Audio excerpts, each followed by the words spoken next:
Well, I think they would help it, first of all, because it's a solid business venture, it's feasible, and it happens to be black.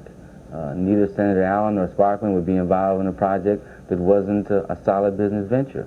It's something that's needed by the people of Alabama in terms of their own energy sources here in the state and the people in the southeastern United States.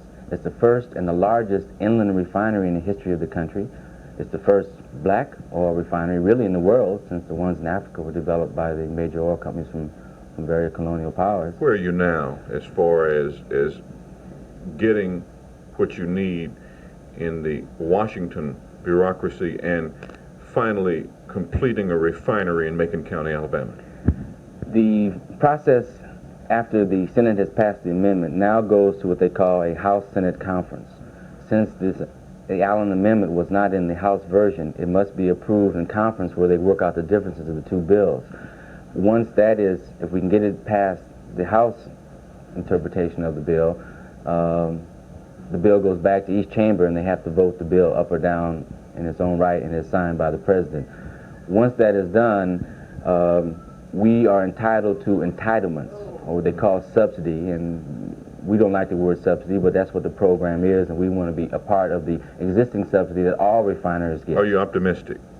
Yes, we're optimistic. We plan, as I said before, to start construction, laying steel in Tuskegee in the spring of 1977. This amendment is just a bigger boost.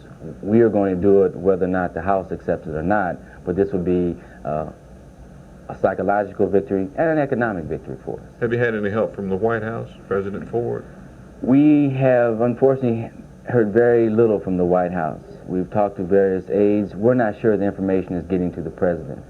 We believe the statements the president has made in terms of his State of the Union address in 1975, the need for 30 additional refineries. This is one of the refineries he says he needs, but we don't believe it's getting there. And there are a lot of reasons, but if we believe the president would just look at this project, we know on the merits of it, we can withstand any test.